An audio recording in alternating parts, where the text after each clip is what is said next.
Mais um Natcast no ar. Se você já está nos assistindo, já curta esse podcast, já compartilha. Se você ainda não é inscrito no nosso canal, se inscrevam para vocês ficarem aí ligadinhos em todos os nossos conteúdos. E hoje vamos falar um tema muito interessante. Vamos falar sobre câncer de mama em jovens. Você já imaginou aí de casa? Será que jovem tá tendo câncer de mama? E para estar falando sobre esse assunto aqui comigo, estou com a doutora Flávia Porcino, ela que é médica ginecologista, mastologista e sócia fundadora da clínica Hereditar. Flávia, gratidão por você estar aqui, né, no Natcast, por falar, né, desse assunto que é pouco falado. E para a gente iniciar, fale um pouquinho de você, quem é a Flávia, né? Quem é a doutora Flávia? Por que que você decidiu aí escolher essa profissão de médica, trabalhar nesse ramo, né? Nath, muito obrigada pelo convite. É uma honra estar aqui com você e com a sua audiência para falar desse tema que realmente é uma das minhas missões profissionais, né? Sim. Falar sobre o câncer de mama em mulheres jovens, que é um grande tabu e muito desconhecido, né, no meio da nossa população. Muito. Então, eu sou médica, sou mineira, então o sotaque vai estar aí, né? Eu já estou aqui em São Paulo desde 2012. Eu me formei Já é paulista. Já sou paulista, já tenho uma paulistinha também. Então, eu vim para cá quando eu me formei no FMG, em Belo Horizonte. E vim para cá para fazer a minha residência médica em ginecologia e obstetrícia. Então, foram 3 anos aqui na USP. E depois eu me apaixonei numa subespecialidade da ginecologia, que é a parte de cirurgia de mama, que é a parte de mastologia, como você bem disse, que cuida de todas as patologias e doenças de mama, e dentre elas o câncer de mama, né? E aí eu também fiz o meu mestrado nessa grande área que eu me apaixonei, que é a parte de câncer de mama em pacientes jovens, sendo que nesse caso a gente está falando de câncer de mama abaixo de 40 anos. Então, gente como a gente, né? Sim. Então, um grande assunto de muito impacto e relevância na saúde pública do nosso país e muito desconhecido. Então, estar aqui para falar disso é uma honra, um prazer. Muito obrigada. Eu que agradeço. Quando a gente fala, né, sobre essa questão de câncer, a gente imagina aí pessoas acima de 50 anos, né, doutora?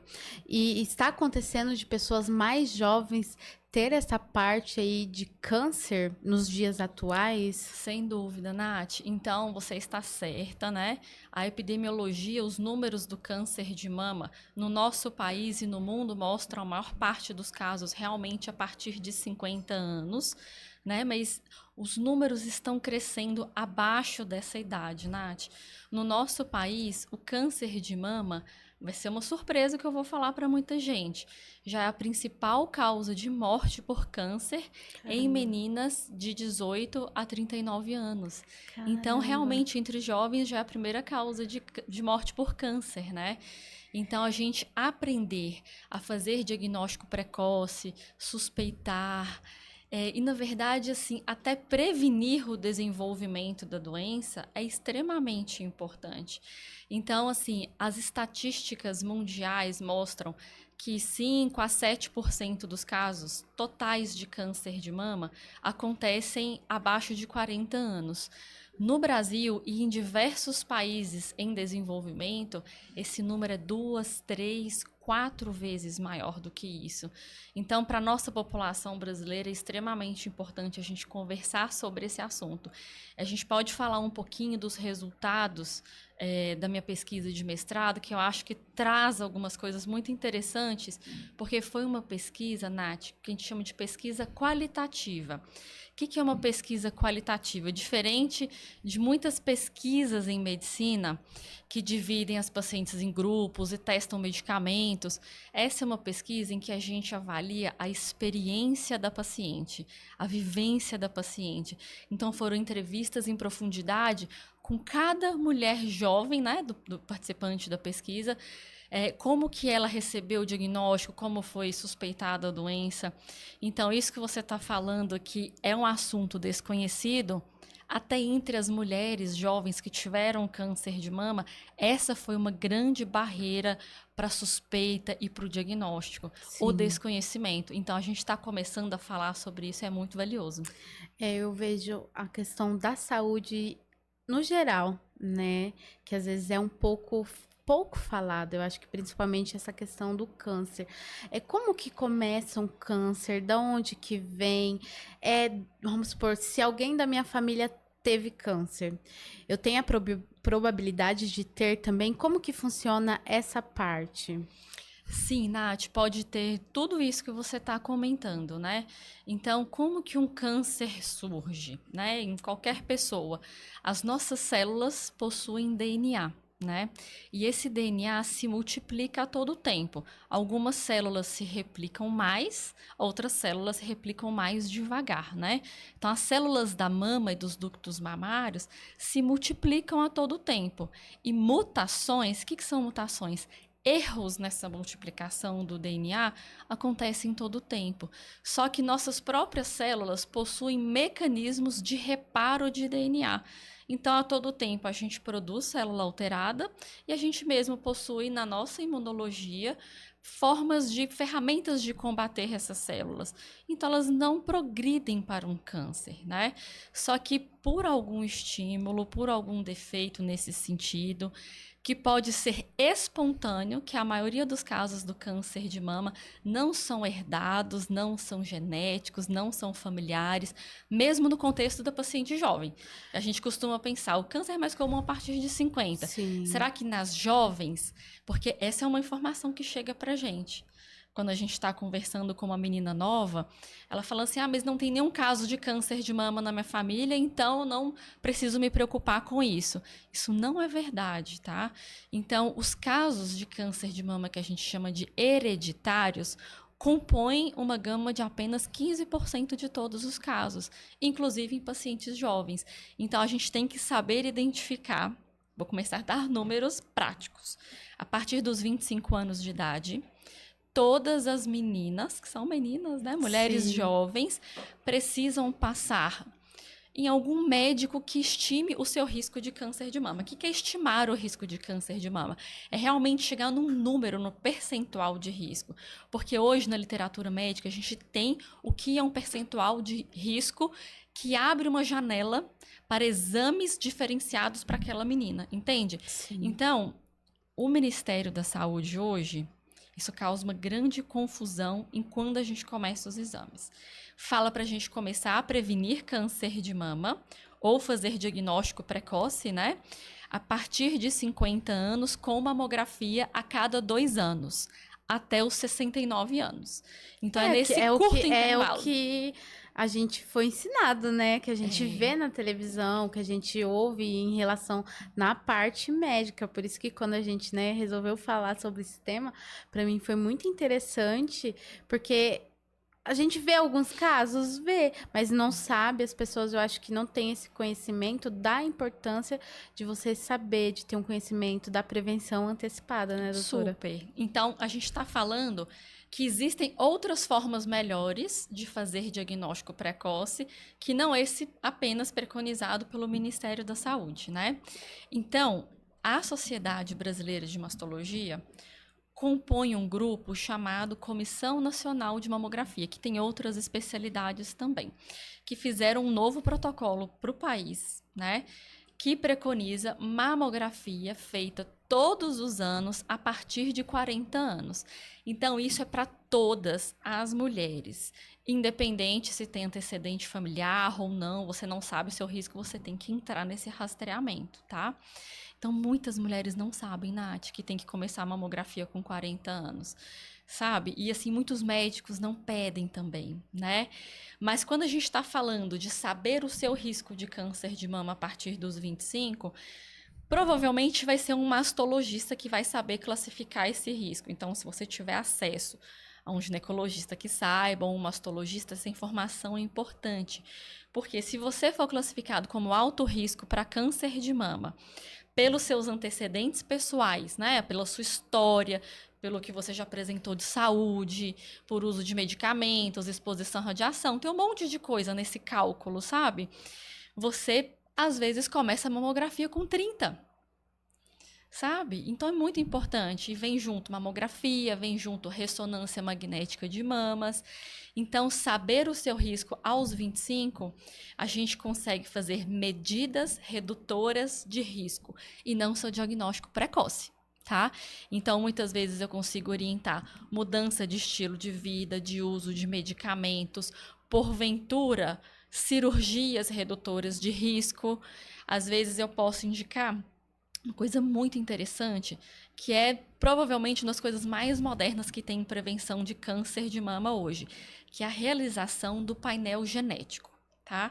Então, aqui a gente está falando de uma medicina absolutamente personalizada. Sim. O que é um painel genético? É um teste de saliva ou um teste de sangue em que a gente consegue analisar os seus genes e ver se ali tem alguma mutação, alguma alteração do seu DNA que eleve o seu risco de câncer de mama. Então, ali são pesquisadas algumas mutações, algumas síndromes, mas essa solicitação de exame, Nath, não é banal, tá? Então, a gente sabe que hoje existem testes que a gente chama de recreativos, que você compra fora do Brasil ou no Brasil, você faz o teste em casa e manda e descobre um monte de coisa que não tem prevenção, não tem tratamento e você fica maluco. Eu falo que as pessoas, ela vai no Google e pesquisa, não vai no especialista, né? Exato. E Às isso vezes é eu tão tô passando sério. mal em casa, eu vou pesquisar lá o que é, aí aparece um monte de doença e eu falo, meu Deus, tô morrendo. Tô morrendo, né? O Google mata muita gente, chega muita gente desesperada no consultório. Sim. Então, esses testes genéticos, eles precisam de um aconselhamento pré-teste e um aconselhamento pós-teste. Porque muitas vezes, Nath, a resposta não é só sim ou não para risco. Tem aquele risco que você tem que decidir com o paciente o que você vai fazer. Então, precisa de um acolhimento muito grande, né? Então, saber o seu risco de câncer de mama aos 25 vai te abrir uma oportunidade de uma grande prevenção de câncer de mama, né? Então, teoricamente, isso tem que estar disponível, né, em todos os âmbitos da medicina, privada, no SUS. É uma informação que está aberta na internet, assim, para a gente conseguir aplicar isso para os nossos pacientes, né? Sim. Então, é uma informação muito importante. Quem puder passar por essa avaliação, conhecer o seu risco, a gente está no melhor dos mundos de prevenção. Ô, doutora, e como que fica o emocional ali, o psicológico desse paciente que descobre que tá com câncer? Principalmente eu falo para quem é mais jovem, né? Porque a gente pensa, poxa, eu sou tão jovem, acabei descobrindo aí. Como que é esse processo? Nath, é duro. É um processo muito duro. E um processo muitas vezes solitário também, tá? Porque a gente está falando de mulheres abaixo de 40 anos, né? Então, uma mulher que, imagine você, que está construindo a sua carreira profissional, está construindo a sua família. Às vezes ela quer ter filhos, não teve. Às vezes ela tem filhos pequenos. Às vezes ela queria crescer a família dela. Tem todo um relacionamento social para viver. Está construindo a sua vida financeira, sua casa, seu lar, os seus bens. E aí vem um diagnóstico de câncer de mama.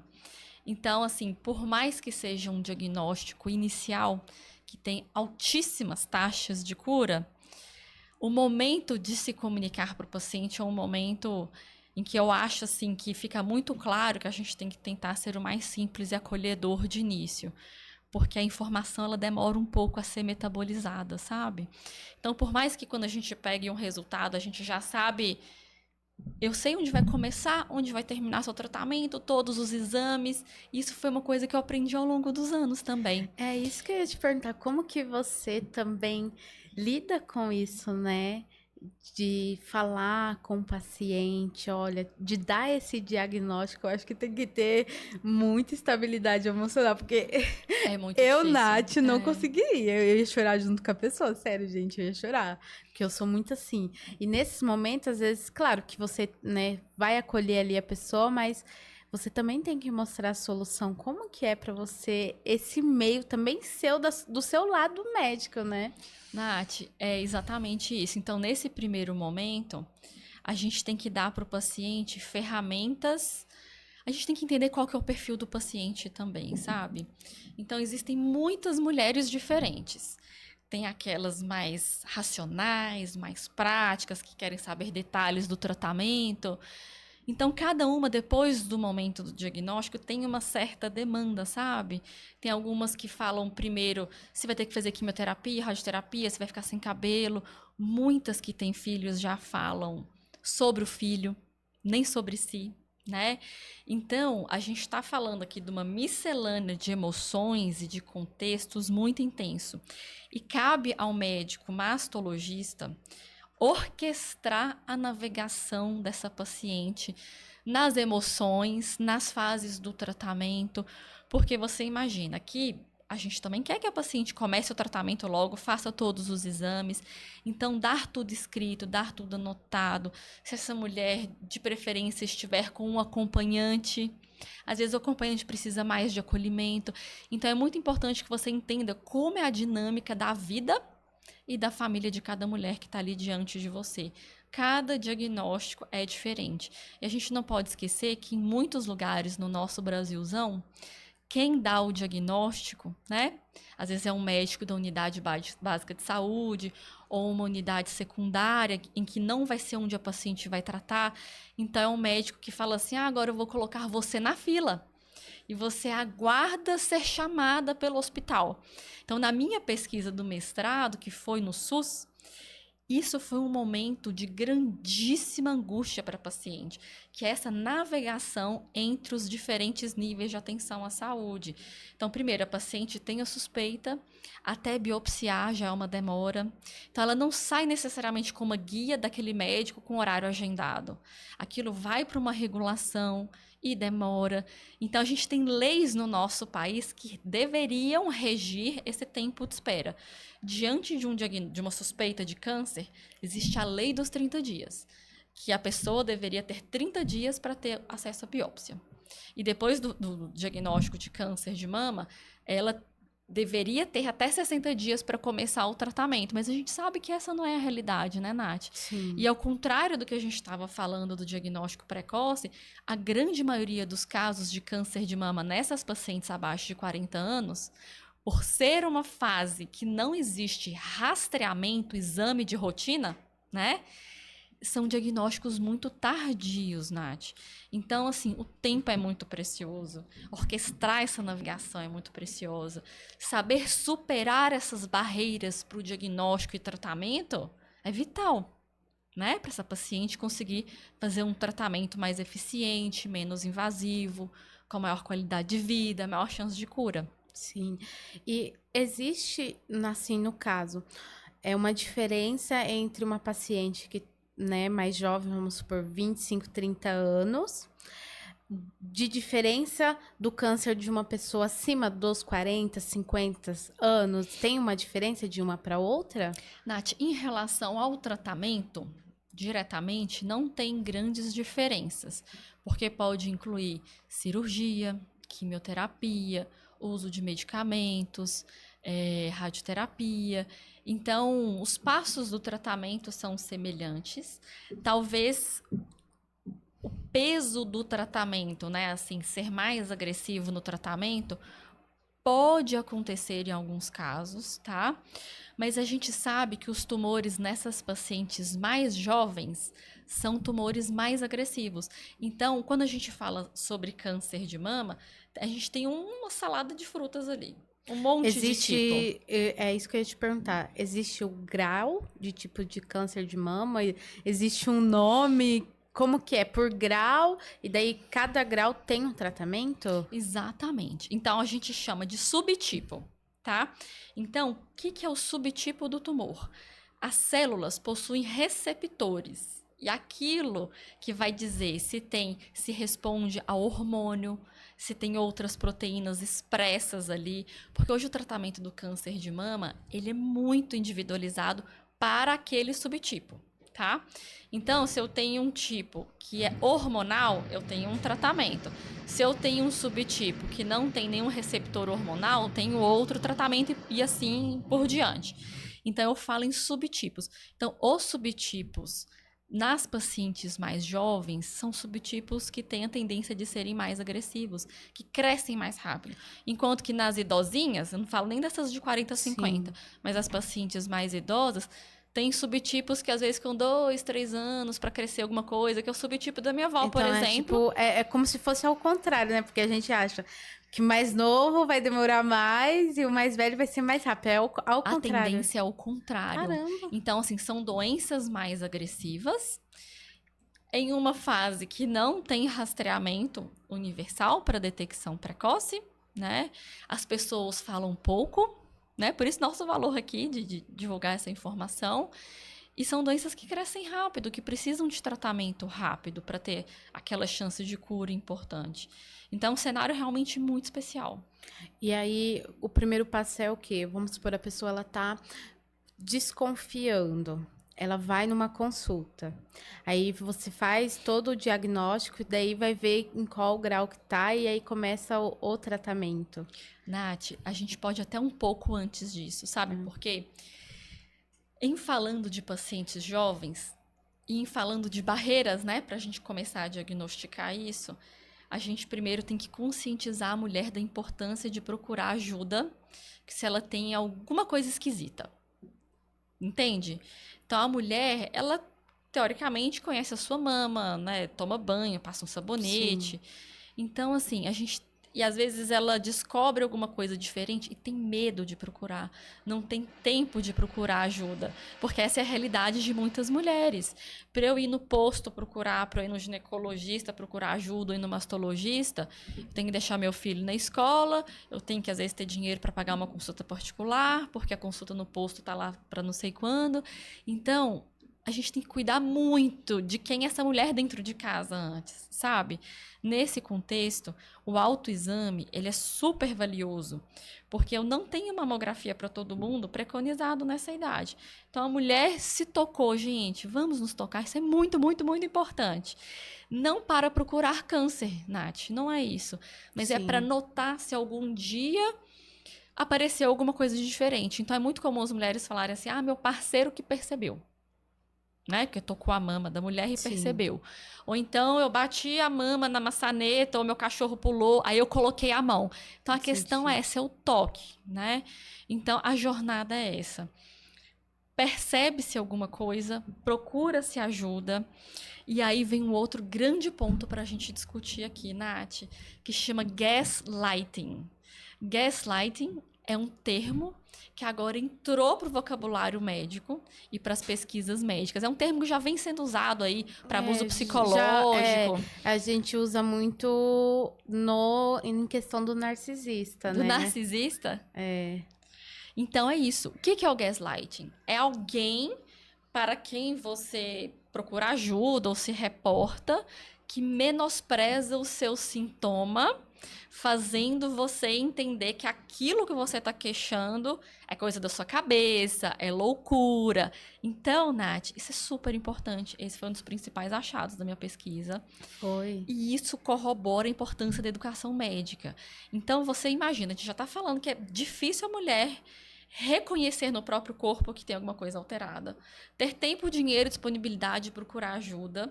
No momento que ela procura ajuda, e às vezes ela não tem chance de ter uma segunda opinião, não tem esse acesso, o médico vira e fala: você não tem nada, você não tem idade para ter câncer, eu não posso te pedir exame porque você não tem idade, isso não é nada, isso é da menstruação, Nath. E eu vou te falar que em qualquer contexto, privado e público. Eu vou te falar isso que é uma informação recente. A gente passou agora há pouco em Outubro Rosa. Eu estava num escritório de advogadas aqui na Paulista. Tinha umas 50 mulheres. E todo mundo com convênio médico. Eu perguntei, quem teve as suas mamas examinadas na última consulta com o ginecologista? 6 levantaram a mão. Caramba. Então Não é só a que a gente coloca muita... Ah, a rede pública é ruim, né? não é, Nath. Então, assim, a gente, como paciente ginecológica, lembra que tem que coletar Papa Nicolau, que tem que pensar em contraceptivo. Enfim, o médico vai guiando muito nessas áreas da ginecologia que devem ser abordadas na consulta. Mas todo mundo precisa ser examinado. E não é só a área genital, né? A área da mama é a mais importante. Se a gente for colocar em termos de prevalência, o câncer de mama está em primeiro, o câncer de colo do útero está em terceiro. Perde, inclusive, para intestino nas mulheres. Então, todo médico ginecologista e toda paciente deve cobrar isso, de ter suas mamas examinadas. Porque o médico falar que não é nada, que não tem idade, que não tem antecedente familiar, às vezes a paciente não sabe expressar, fala só que tá esquisito, que tá diferente, que tá dura. Então, assim, cabe ao médico, antes de fazer o gaslighting, que isso foi extremamente importante na pesquisa para as pacientes jovens, percorrer o tripé do diagnóstico do câncer de mama, que vale para qualquer idade, que é exame clínico, então a paciente veio com uma queixa ou não tem queixa, e mesmo assim o médico tem que examinar. Palpou a mama dessa paciente, olhou a mama dessa paciente, palpou a axila, encontrou alguma coisa? Isso tem que prosseguir para o segundo passo, que é a solicitação de exame de imagem, tá? Sim. Aí depende do que vai pedir, do que encontrou. Se vai ser um ultrassom, se vai ser uma mamografia, se vai ser os dois, ou se a paciente já é de alto risco, associar uma ressonância magnética de mamas. Esse é o segundo passo. Encontrou alguma coisa ou teve uma discordância do exame clínico, o que é isso? Eu palpei uma bola dura na mama da minha paciente. Tá esquisito, parece que tem alguma coisa ali, e o exame que eu fiz, né, que eu recebi provavelmente, não mostra nada. Eu tenho que prosseguir essa investigação.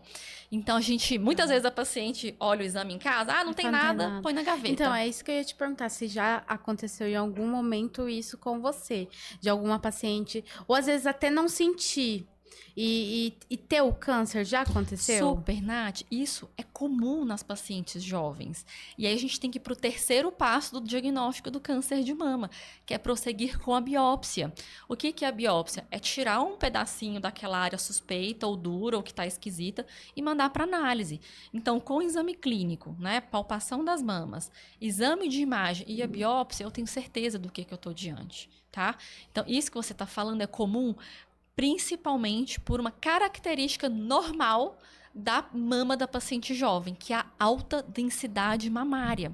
Então, a nossa mama, ela é feita de glândula, que é a parte que produz leite quando a mulher amamenta, por exemplo, e é feito por gordura. Então, é que quando a gente engorda e emagrece, a mama aumenta e diminui pela composição de gordura, tá?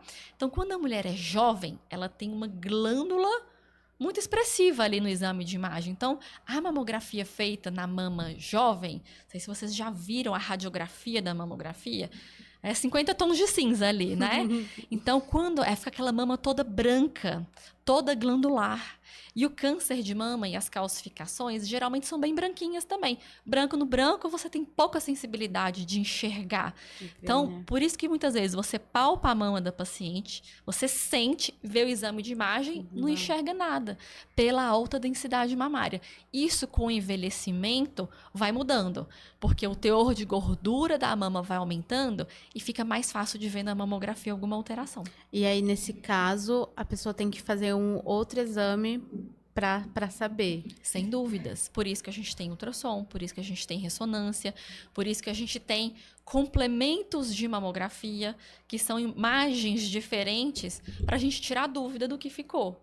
Então, a gente não deve se contentar em achou alguma coisa esquisita na mama, né, na palpação ou no autoexame, e veio um exame de imagem normal, tá? Isso é muito relevante, Nath, porque tem outro triquezinho que pega a gente em câncer de mama de jovem. Sim. Nódulos em mama de jovem é extremamente comum.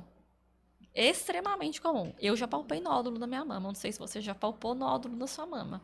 Então, assim, a maior parte dos casos é um nódulo chamado fibroadenoma, que é extremamente incomum comum em mulheres que menstruam, então durante toda a faixa reprodutiva.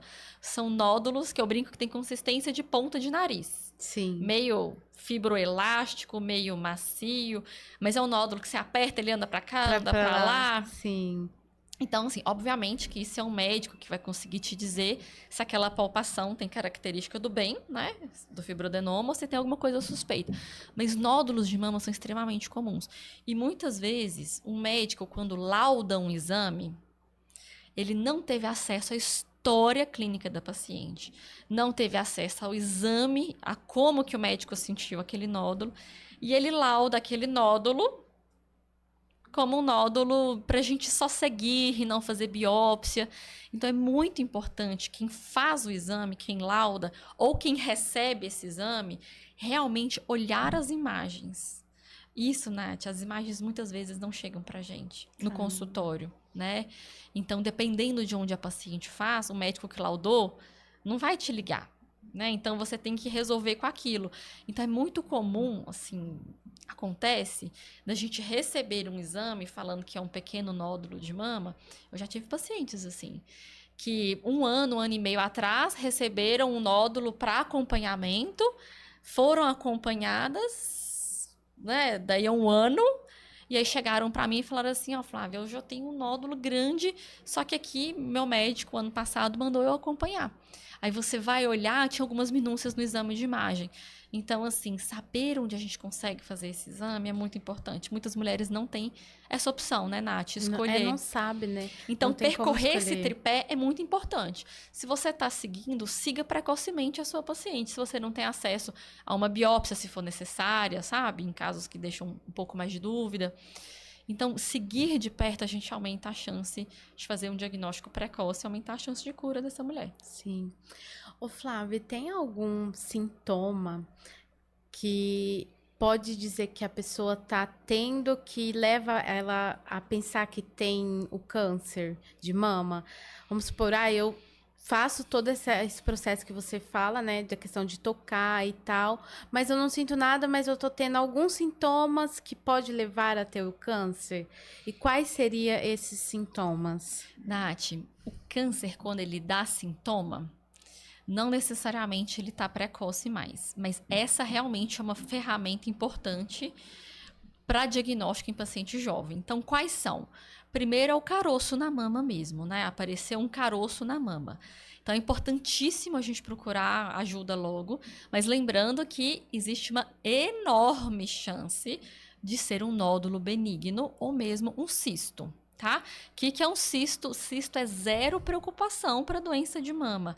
É uma bolinha de água, que se você colocar uma seringuinha, puncionar, você pode até jogar no ralo aquilo ali. Você olhando no ultrassom, vendo que não tem nada dentro desse cisto. E também ele pode aparecer como um nódulo palpável na mama, né? Que quando a gente palpa e sente um caroço, a gente não sabe se aquilo é um nódulo, se ele é sólido dentro ou se ele é aguinha dentro, né? Então, realmente precisa procurar ajuda. Mas, de forma geral, nódulos que não desaparecem entre um ciclo menstrual e outro precisam de avaliação, tá? Principalmente se forem duros, igual uma bolinha de gude. Sim. Diferente de nariz. Bolinha de gude, pedra, duro, né? Então, caroço semelhante assim nas axilas também é importante. Assimetrias mamárias, o que é isso? Uma mama está tomando formato diferente da outra. Mas não assim ao longo da adolescência, não ao longo de anos. Não. Minha mama estava aparentemente normal e de repente uma mama começou a crescer. Uma mama começou a ficar com a pele vermelha, com aspecto de casca de laranja. Tudo isso pode ser sinal só de inflamação e não só de câncer de mama.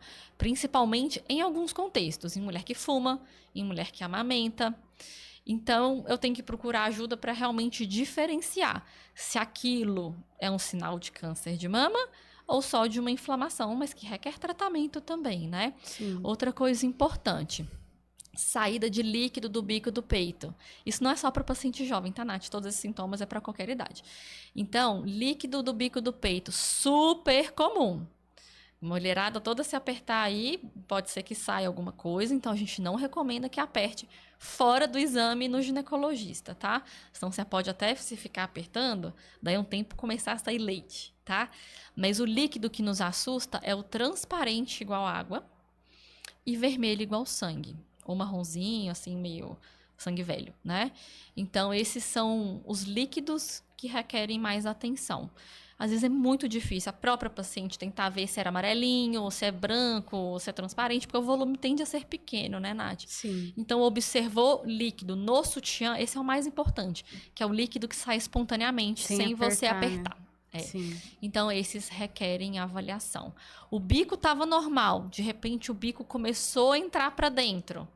Tem alguma coisa puxando esse bico para dentro da mama, então precisa de avaliação também. Acho que esses são os principais sintomas, que é tudo que a gente consegue ver e palpar. Então, na hora de palpar a mama, naquele autoexame mensal, de preferência fazer depois da menstruação, que a mama tá menos inchada, menos dolorida, e de frente ao espelho, Nath. Porque às vezes é difícil a gente de cima conseguir ver tudo, né? Então a gente tem que entender que tem a parte de baixo da mama, a parte lateral da axila. Então fazer isso em frente ao espelho pode agregar muita informação. Sim. Ô, doutor, e qual é a diferença do câncer benigno, né? E o maligno, de um para o outro? Nath, todo câncer é uma doença maligna. Todo. Sem exceção. Sem exceção. Essa é uma dúvida muito comum. Então, inclusive, quando a gente dá o diagnóstico, né? Às vezes a gente fala assim, existe um diagnóstico de câncer. É o câncer maligno ou do bem. Então, o termo câncer, ele é para doença maligna, tá? Então, o câncer, a gente tem que cuidar, porque senão, potencialmente, ele pode se espalhar para outras áreas do corpo. Enfim, então quando a gente fala de uma suspeita de câncer e vem uma doença benigna, aí a gente está enquadrando em outros tipos de doença, que não o câncer. Então isso é super importante. Talvez exista uma dúvida, porque às vezes vem no laudo da biópsia carcinoma invasivo, né? Carcinoma. E quando a gente fala em carcinoma, que é outro nome de câncer, a gente tem o invasivo, que é o que realmente configura o câncer de mama. E a gente tem o... Vou falar uma coisa meio técnica, mas só para tentar ver se seria a dúvida de alguém. E a gente tem o carcinoma... Aí vai falar que é carcinoma, que é câncer, né? Maligno. Mas nesse caso não é. Que é o carcinoma ductal in situ, que é um pré-câncer, digamos assim. Que é uma doença mamária que pode ou não progredir para um câncer de mama. Mas é um carcinoma... que não é o câncer invasivo, que não é o câncer de mama. Talvez um pouco da dúvida venha aí. Sim. No resultado da biópsia, o que vem escrito ali. Mas, de forma geral, quando fala que é um câncer, a gente não está falando do in situ. A gente está falando de realmente uma coisa que, né, pode se espalhar. E quando chega a ser um câncer que não tem tratamento, ele é, assim, em qual grau? Que você falou, né? Tem os graus dos cânceres. Então, exemplo, o grau 1, ele significa o quê? Que a pessoa tem tratamento, ela vai fazer... não é hemodiálise, hemodiálise? Quimioterapia, cirurgia. Como que é essa relação aos graus dos cânceres? Tipo, grau 1 você vai fazer químio, grau 2 você já vai ter que fazer uma cirurgia. E quando não tem, assim, não tem mais jeito, o que é feito nessa situação? Nath, uma pergunta tão importante é essa. Então, assim, realmente existem graus. Mas os graus são dentro dos subtipos. Então, eu tenho, por exemplo, um tumor que ele tem receptor hormonal. Ele pode ser grau 1, grau 2 e grau 3. Mas isso que você está falando, quando não tem tratamento mais, eu estou entendendo que a gente está falando de estadiamento. Então, quando é uma doença inicial, eu estou falando de um estadiamento precoce. E a partir do momento que a doença se espalha, eu estou falando do estadio 4, que a gente chama de paciente metastática. E hoje, a nossa paciente metastática para câncer de mama, Nath, tem tratamento. Tá? O que a gente muda a perspectiva é que não vai ser um tratamento visando ou conseguindo obter a cura, tá? A cura no sentido de que vai chegar em 5 anos, eu vou dar alta, não vai usar mais nada de medicamento. Não é isso.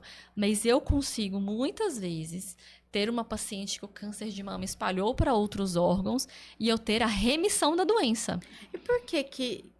É que a gente fica pensando, a gente tá aqui, né, falando como que, vamos supor, eu tô com câncer de mama e ele consegue ali se espalhar pelo meu corpo. Tem uma lógica pra isso? Tem, Nath. Então, o que que acontece? A gente tem as células alteradas lá no nódulo da mama, Sim. né? E a gente tem a drenagem linfática da mama. Isso acontece para qualquer tipo de câncer. Alguns se espalham pela drenagem linfática, outros pela corrente sanguínea. Então, você já ouviu falar, por exemplo, que alguém teve câncer no intestino e foi para o fígado. Sim. Isso chama metástase. Essa capacidade que o tumor tem de se instalar em outros locais se deve a uma particularidade que a célula do câncer tem de cair no sistema linfático ou na corrente sanguínea e grudar em alguma parte do corpo. Tá? Então, aí que vem muitas complicações do câncer de mama. Não é quando ele está aqui somente na mama, é quando ele vai para outros órgãos, né? Então, o câncer de mama, ele tem algumas preferências a depender do subtipo. Muitas vezes vai para os ossos, ou vai para o fígado, ou vai para o cérebro, às vezes para o pulmão. Então, isso pode acontecer, mas é exatamente por conta disso. Existe... Sim. Você está indo na parte molecular mais moderna que existe, viu, Nath? Mas essa é uma curiosidade, porque né? É uma curiosidade, tipo, pra nós, né? Pra mim, que eu não entendo nada, eu acho que nunca seria médica nessa vida, não, né?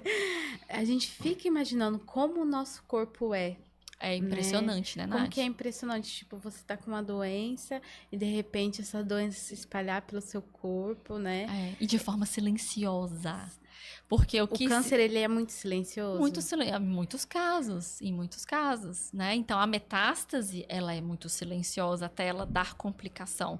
Porque o que se desprende do tumor inicial são células isoladas. Então, tem um DNA circulante do tumor que se instala no outro órgão. Nath, você está indo nos principais pontos de pesquisa da oncologia atual, que é tentar detectar essas células tumorais circulantes, esse DNA tumoral circulante, primeiro, para a gente fazer o diagnóstico inicial do câncer, porque mesmo antes do tumor se espalhar, ele libera células na corrente sanguínea, tá? Então, nosso corpo é muito dinâmico.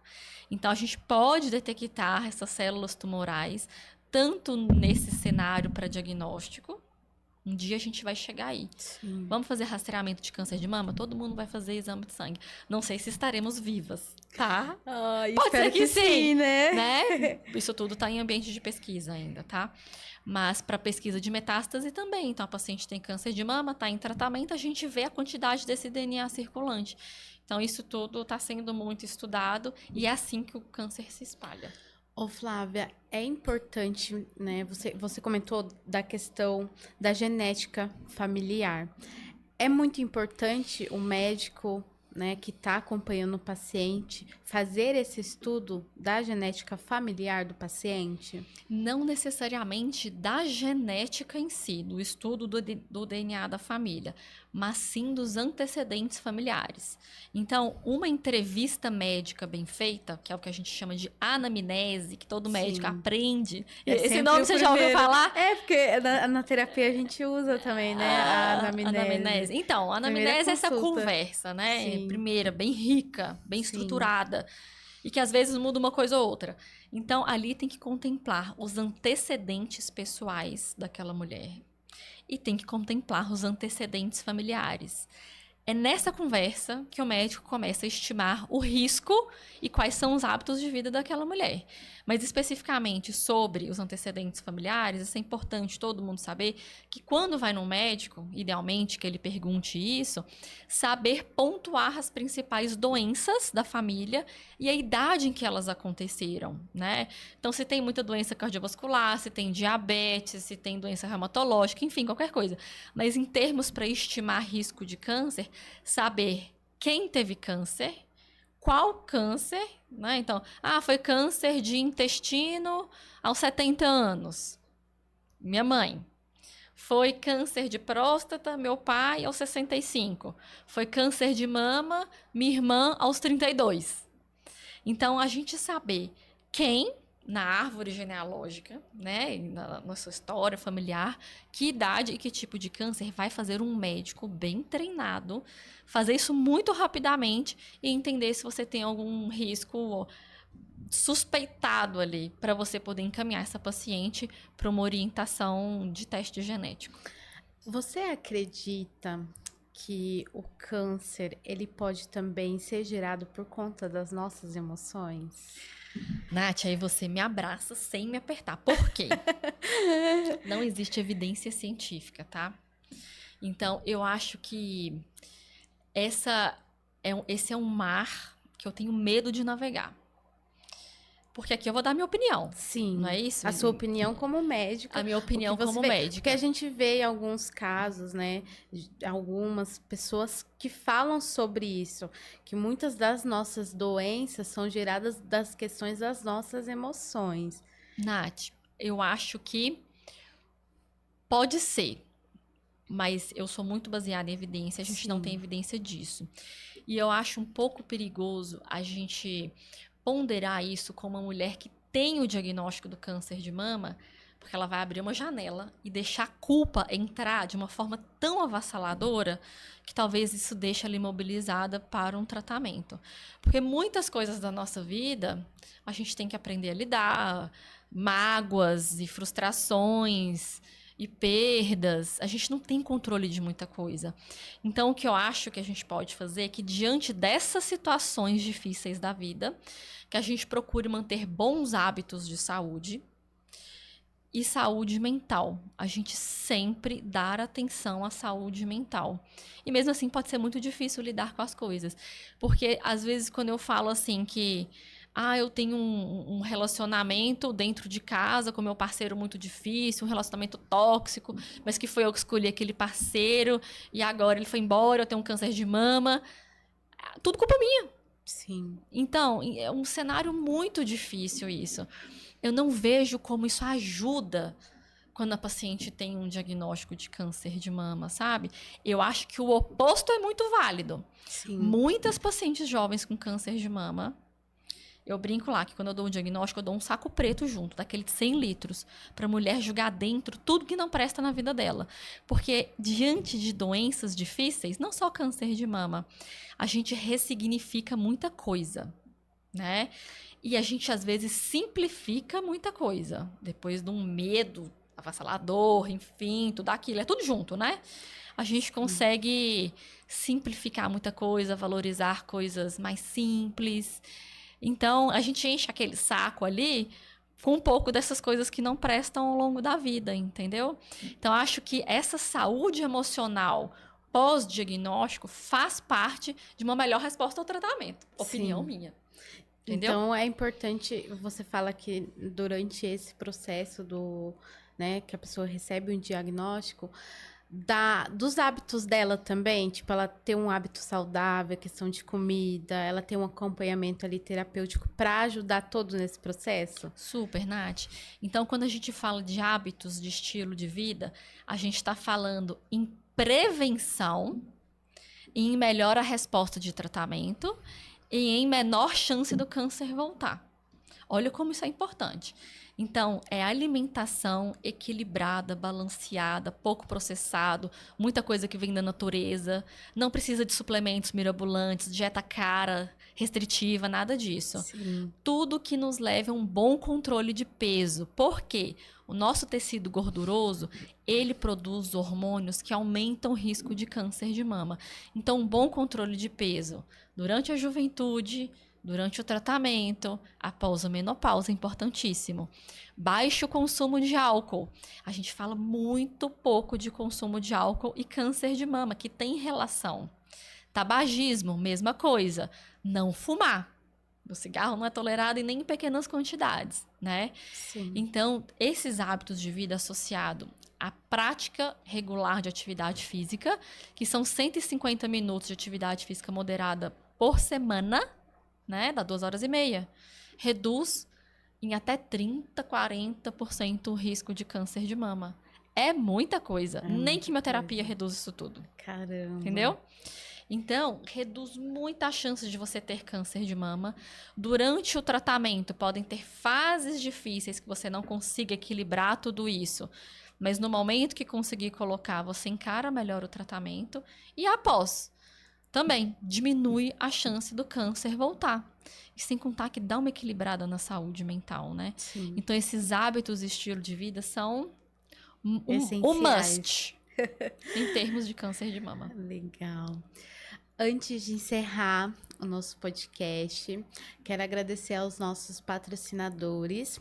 A Vanessa, da Veja Personalizados, que faz as nossas canecas. Quero agradecer a Bia, da Clínica Esplendor Oficial de Alphaville. A Keline, a doutora Aline, da Clínica Aba Odontologia e Estética.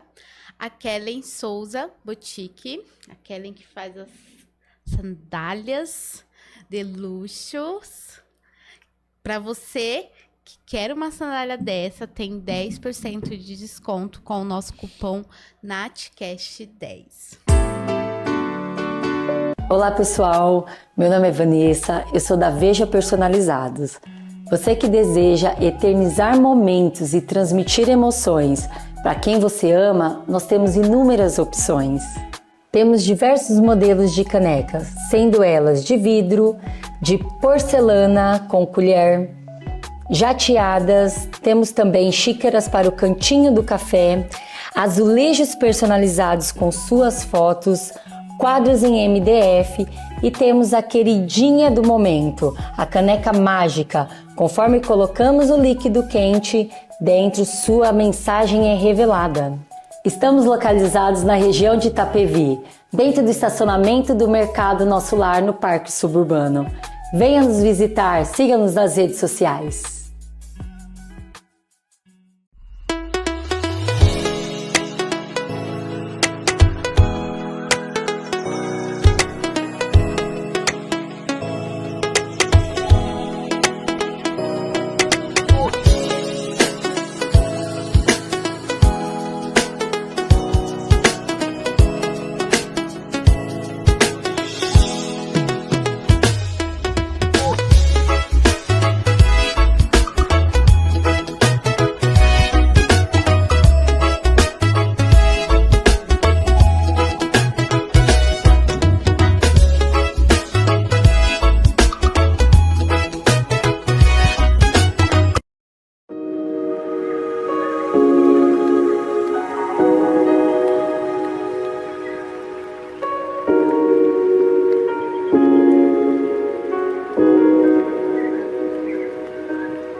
Flávia, pra gente encerrar, quero que você deixe uma mensagem aí, né, para as mulheres da importância de se prevenir desde muito cedo, como a gente começou, né, no início do podcast, a importância que é muito pouco falado, essa questão a gente vê muito acima dos 40 eu vou me cuidar, acima dos 50 eu vou procurar saber disso. Então, deixe uma mensagem aí pro pessoal de casa, para as mulheres que estão nos assistindo.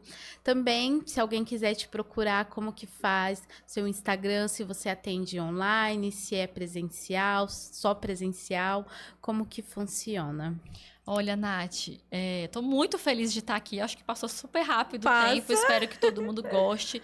E é tire muito assunto, muito né? assunto.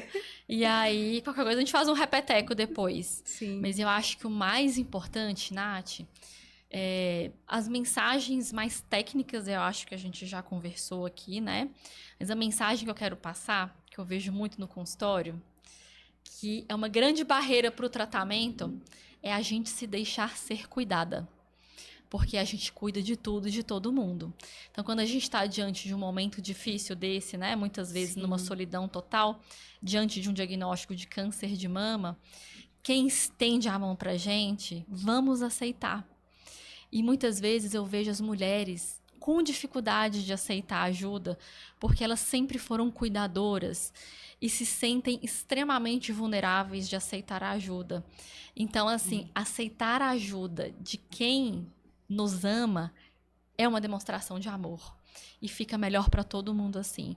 Então, essa é a mensagem que eu queria deixar aqui para todo mundo, que diante de situações difíceis, né, se a gente tiver ajuda, é bom aceitar. Assim, faz muito bem para todo mundo aceitar. E meus contatos, atendo online também, né? Eu acho que depois da pandemia isso veio de forma muito forte, né? Esses atendimentos à distância, a gente não consegue contemplar a parte do exame clínico, né? A mulher tem que vir na consulta mesmo, então, ocasionalmente isso precisa acontecer. Mas para a gente estimar o risco do câncer de mama a partir de 25 anos, a gente faz a distância com muita segurança, né? Que é essa classificação que eu falei que a gente precisa fazer a partir dessa idade. E o meu Instagram fica super à disposição. Ele é o @doutora Flávia Porcino. E espero vocês por lá e curtindo o podcast, compartilhando essas informações e levando para quem faz sentido, né, Nath? Eu falo levar o conhecimento, né? É. Porque muitas pessoas não têm essa consciência, esse conhecimento que a gente traz aqui no podcast.